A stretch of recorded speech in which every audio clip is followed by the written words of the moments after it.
사무엘하 13장 1절에서 22절입니다. 키워드는 암논의 범죄, 다윗의 허물과 악한 세상, 하나님을 의지하는 삶입니다. 그 후에 이 일이 있으니라. 다윗의 아들 압살롬에게 아름다운 누이가 있으니 이름은 다말이라. 다윗의 다른 아들 암논이 그를 사랑하나 그는 처녀이므로 어찌할 수 없는 줄을 알고 암논이 그의 누이 다말 때문에 우라로 말미암아 병이 되니라. 암논에게 요나답이라 하는 친구가 있으니 그는 다윗의 형 시므아의 아들이요 심히 간교한 자라. 그가 암논에게 이르되 왕자여 당신은 어찌하여 나날이 이렇게 파리하여 갔느냐 내게 말해주지 아니하겠느냐 하니 암논이 말하되 내 아버 압살롬의 누이 다말을 사랑함이니라 하니라. 요나답이 그에게 이르되 침상에 누워 병든 채 하다가 내 아버지가 너를 보러 오거든 너는 그에게 말하기를 원하건대 내 누이 다말이 와서 내게 떡을 먹이되 내가 보는 데에서 떡을 차려 그의 손으로 먹여주게 하옵소서 하라 하니 암논이 곧 누워 병든 채 하다가 왕이 와서 그를 볼 때에 암논이 왕께 아뢰되 원하건대 내 누이 다말이 와서 내가 보는 데에서 과자 2개를 만들어 그의 손으로 내게 먹여주게 하옵소서 하니 다윗이 사람을 그의 집으로 보내 다말에게 이르되 이제 내 오라버니 암논의 집으로 가서 그를 위하여 음식을 차리라 한지라. 다말이 그 오라버니 암논의 집에 이르매 그가 누웠더라. 다말이 밀가루를 가지고 반죽하여 그가 보는 데서 과자를 만들고 그 과자를 굽고 그 냄비를 가져다가 그 앞에 쏟아 놓아도 암논이 먹기를 거절하고 암논이 이르되 모든 사람을 내게서 나가게 하라 하니 다 그를 떠나 나가니라. 암논이 다말에게 이르되 음식물을 가지고 침실로 들어오라. 내가 내 손에서 먹으리라 하니 다말이 자기가 만든 과자를 가지고 침실에 들어가 그의 오라버니 암논에게 이르러 그에게 먹이려고 가까이 가지고 갈 때에 암논이 그를 붙잡고 그에게 이르되 나의 누이야 와서 나와 동침하자 하는지라. 그가 그에게 대답하되 아니라 내 오라버니여 나를 욕되게 하지 말라. 이런 일은 이스라엘에서 마땅히 행하지 못할 것이니 이 어리석은 일을 행하지 말라. 내가 이 수치를 지니고 어디로 가겠느냐. 너도 이스라엘에서 어리석은 자 중에 하나가 되리라. 이제 청하건대 왕께 말하라. 그가 나를 내게 주기를 거절하지 아니하시리라되 암논이 그 말을 듣지 아니하고 다말보다 힘이 셈으로 억지로 그와 동침하니라. 그리하고 암논이 그를 심히 미워하니 이제 미워하는 미움이 전에 사랑하던 사랑보다 더한지라. 암논이 그에게 이르되 일어나 가라 하니 다말이 그에게 이르되 옳지 아니하다.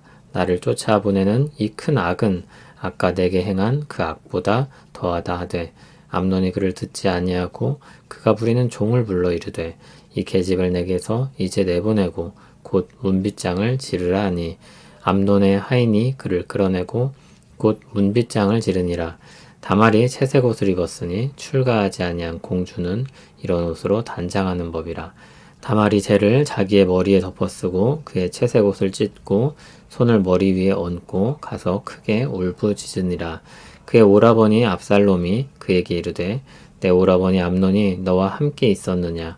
그러나 그는 내 오라버니이니 누이야 지금은 잠잠히 있고 이것으로 말미암아 근심하지 말라 하니라.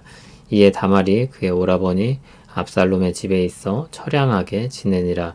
다윗 왕이 이 모든 일을 듣고 심히 노하니라. 압살롬은 암논이 그의 누이 다말을 욕되게 하였으므로 그를 미워하여 암논에 대하여 잘잘못을 압살롬이 말하지 아니하니라. 아멘.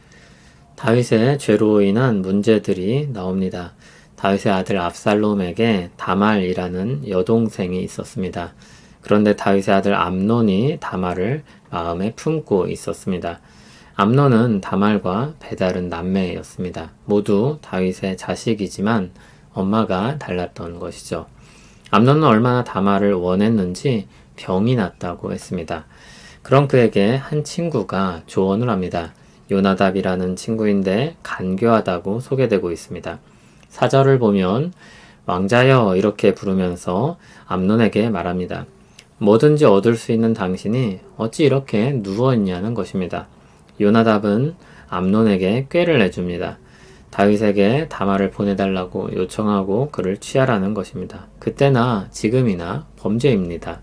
그러나 암논은 그 계획을 그대로 실행했고 다윗은 영문을 모른 채 다말을 암논에게 보냅니다. 다말은 암논을 위해 그가 보는 앞에서 요리를 했습니다. 암논은 모든 사람들을 물러가게 했습니다. 암논은 다말에게 그의 손으로 먹여달라고 요청했습니다.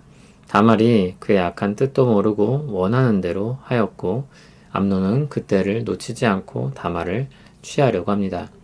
다말은 완강히 거부했습니다. 암논은 힘으로 다말을 제압했고 다말을 결국 취하게 됩니다. 그런데 15절을 보면 암논이 자기 욕망을 채우고 나서 다말을 심히 미워하기 시작했다고 했습니다.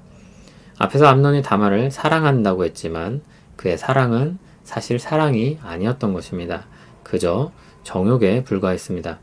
다말은 자신을 억지로 취한 악보다 지금이 더욱 악하다고 말했습니다. 암논은 그런 다말을 종을 시켜 쫓아내고 문빗장을 질러 막았습니다. 다말은 죄를 덮어쓰고 입었던 채색 옷을 찢고 손을 머리 위에 얹고 가서 크게 울부짖었습니다. 그의 친오빠 압살롬은 그를 위로하며 자기 집에서 지내도록 합니다. 다윗은 그 모든 일을 듣고 심히 노했습니다. 그러나 그는 아무 조치도 하지 않았습니다. 그런 가운데 압살롬의 분노는 커지고 구체화되었습니다. 압살롬이 즉각적으로 반응하지 않은 것은 철저한 복수를 위한 웅크림일 뿐이었습니다. 다윗의 집에 칼이 떠나지 아니하리라는 말씀이 선포되었었습니다. 그 말씀대로 다윗의 집에 불화가 시작되고 있습니다. 한 가지 주의할 것은 이 부분을 하나님의 심판으로 연결시켜서는 안 될 것입니다. 앞에서 하나님께서 다윗을 용서해 주셨기 때문에 심판이 진행된다는 것은 맞지 않습니다. 그러면 이 부분을 어떻게 이해해야 할까요? 먼저 이것은 다윗의 허물에 따른 결과입니다. 다윗은 여러 아내를 취했습니다. 그로 인해 배다른 자식들을 낳았습니다. 오늘 사건은 그 허물 중에 하나인 것입니다. 그리고 다윗은 밧세바를 취한 일로 인해 존경과 권위를 잃었습니다. 다윗이 이전과 같은 존경과 권위를 가지고 있었다면 크고 작은 많은 죄에 대한 억제력을 발휘했을 것입니다. 그러나 그는 이 사건에서 오히려 이용당하고 있습니다. 결정적으로 그는 암논이 범죄했을 때 단호하게 대처하지도 못했습니다. 암논에 대한 사랑 때문일 수도 있고 암논에게서 자신의 모습을 보았기 때문일 수도 있습니다. 그것이 무엇이든 다윗은 아버지라는 개인으로서도 그리고 왕이라는 공인으로서도 책임을 다하지 않았습니다. 그는 그저 그런 현실 앞에 분노할 뿐이었습니다. 한편 이 사건은 악한 세상의 산물이기도 합니다. 하나님이 정하신 질서를 넘어 암논은 자기 욕망을 채우고자 병이 납니다. 얼마나 자기 욕망을 채우고자 하는 마음이 강렬하면 스스로 그것을 이기지 못해 병이 나겠습니까? 그런데 사실 우리도 그런 일들이 많습니다. 그래서 사람들은 사촌이 땅을 사면 배가 아프다고 말하기도 하는 것입니다. 그리고 그 욕망을 위해서 암논은 지혜를 발휘합니다. 꾀를 모읍니다. 자신이 가진 자리와 힘을 이용해서 악을 행합니다. 하나님이 주신 힘과 질서가 잘못 사용될 때 세상이 얼마나 큰 아픔과 슬픔에 빠지는지 모릅니다. 우리는 사실 그런 현실 속에 살고 있습니다. 그리고 그런 것들을 수없이 보고 듣고 있습니다. 우리는 좋든 싫든 죄악이 가득한 현실 속에 살아가고 있습니다. 거기서 우리는 그저 분노하기만 할 뿐 아니라 하나님을 의지해서 살아야 합니다. 모든 것 위에 뛰어나신 하나님이 통치하십니다. 그리스도께서 승천하셔서 가장 높은 곳에서 온 세상을 다스리고 계십니다.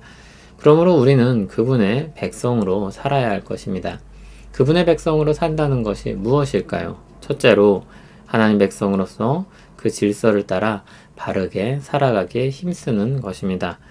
우리 욕망을 채울 수 있다는 수많은 목소리들을 들으면서도 그것이 우리의 길이 아님을 알고 그 죄악의 길을 속히 멀리 떠나는 것입니다. 만일 힘과 권위를 가지고 있는 위치라면 책임을 다해서 죄를 억제하기 위해 힘써야 할 것입니다. 둘째로 하나님 백성으로서 기도해야 할 것입니다. 분노하는 것만으로는 충분하지 않습니다. 적극적인 행위 중 하나가 바로 기도입니다. 많은 경우 기도를 적극적인 행위가 아닌 것으로 생각합니다. 만일 우리가 어떤 문제가 생겼을 때 높은 사람을 찾아가서 도움을 요청하거나 이야기하면 어떤 기대를 하게 됩니까? 힘이 있고 권위가 있을수록 무언가 바뀌리라는 기대를 할 것입니다. 그런데 가장 높으신 하나님께 기도할 때 우린 종종 그런 기대를 하지 않습니다. 우리가 기대했던 결과와 기도의 응답이 달랐던 경험 때문일 수도 있습니다. 그러나 우리는 오늘 말씀을 생각하며 다시 하나님께 기도하는 일이 얼마나 적극적이고 큰 영향을 주는 일임을 새겨야 할 것입니다. 디모데전서 2장 4절을 보면 임금들과 높은 지위에 있는 모든 사람을 위해 기도하라고 말씀했습니다. 응답될 것을 전혀 기대도 하지 않으면서 이런 기도를 하라고 말씀하지는 않으셨을 것입니다. 이 기도는 우리 신앙생활을 위한 아주 적극적인 행위입니다.